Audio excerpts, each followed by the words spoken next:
போன பாட்டுல இந்த பொண்ணு பழங்கால புத்தர் கோவில்ல இருந்து 150 வருஷத்துக்கு முன்னாடி ஒரு ஆள் தூக்கு போட்டு சாகிறதுக்காக யூஸ் பண்ண கயிறு எடுத்துட்டு வந்திருப்பா. அதனால இந்த பேய் அந்த பொண்ணோட கண்ணுக்கு மட்டும் தெரிய ஆரம்பிச்சிருது. இப்போ உனக்கு என்னதான் வேணும், நான் என்னதான் செஞ்சா நீ என்ன ஃபாலோ பண்றது நிறுத்துவேன்னு கேட்க, நீ எடுத்துட்டு வந்த கயிறை திரும்ப கொண்டு போய் அந்த புத்தர் கோயிலே வச்சுட்டா நான் உன்னை விட்டு போயிருவேன்னு இந்த ஆவி சொல்லுது. சரி ஓகே, நாளைக்கு எங்க ஸ்கூல்ல ஸ்போர்ட்ஸ் டே இருக்கு, அது முடிஞ்சது உன்னோட கயிறை மறுபடியும் எடுத்த இடத்துல வச்சறேன்னு சொல்றா. இப்போ மறுநாள் காலையில ஸ்கூலுக்கு போய் ஸ்போர்ட்ஸ் டேக்கு ரெடி ஆகலான்னு பார்த்தா அந்த பேய் இங்கேயுமே வந்துருது. யோ நீ எதுக்கு இங்க வந்த, உன்னை ரூம் கிளியர் தானே சொன்னேன். அட போமா, நாள் பூரா ஒரே இடத்துல உட்காந்துக்கிட்டு இருந்தா எனக்கு போர் அடிக்கும்ல, அதனால கொஞ்ச நேரம் வெளியே போய் ஜாலியா சுத்தி பார்த்துட்டு வரேன்னு கிளம்பிடுது. நம்மள பல வருஷமா வெளி உலகத்தையே பார்க்காம அந்த புத்தர் கோயிலுக்குள்ளே அடைஞ்சு கிடந்ததால இப்ப பாக்குற ஒவ்வொரு விஷயமே இவருக்கு ரொம்பவே புதுசா இருக்கு. அடுத்து ஸ்போர்ட்ஸ் டே ஆரம்பிச்சதும் ஆப்போசிட் டீம்ல இருக்க ப்ளூ கலர்ல யூனிஃபார்ம் போட்டுக்கிட்டு இருக்க இந்த பொண்ணு கேம் விளையாடுறன்னு தூக்கி எறிகிற டிஸ்க் பறந்து வந்து இந்த ஆளோட மண்டையை உடைச்சிருது. ஜாவலினை தூக்கி வீசா அது வந்து ட்ரெஸ் கிழிச்சு ஓட்டையாக்கி விட்டுருது. இதுல செம்ம கடுப்பான இந்த ஆவி இனிமே என்ன நடந்தாலும் இந்த ப்ளூ கலர் ட்ரெஸ் காரியை மட்டும் ஸ்போர்ட்ஸ்ல ஜெயிக்கவே விடக்கூடாதுன்னு தன்னோட பவரை யூஸ் பண்ணி பல சட்டையை பண்ண ஆரம்பிச்சிருது. ஃபர்ஸ்ட் ரன்னிங் ரேஸ்ல அவ காலவாரியை விட்டு தலை குப்புற கீழே விழுக வச்சிருது. அடுத்து போல்வால் கேம் விளையாட குச்சி எடுத்துக்கிட்டு செம்ம ஸ்பீடா ஜம்ப் பண்ண வர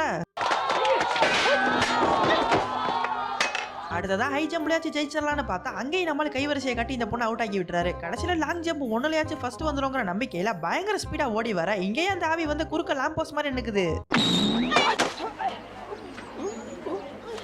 அடுத்து இவருக்கு ஹெல்ப் பண்றேன்னு சொன்ன பொண்ணு pole vault, high jump, long ஜம்ப்னு எந்த கேம் விளையாண்டாலும் தன்னோட பவரை யூஸ் பண்ணி அவளை ஈஸியாவே எல்லாத்தையும் ஜெயிக்க வச்சிடறாரு. இதனால இந்த ப்ளூ கலர்ல யூனிஃபார்ம் போட்டு இருந்த பொண்ணு கண்டிப்பா இங்க ஏதோ ஒன்று தப்பா இருக்குன்னு கதறி கதறி அழுக ஆரம்பிச்சிடறா.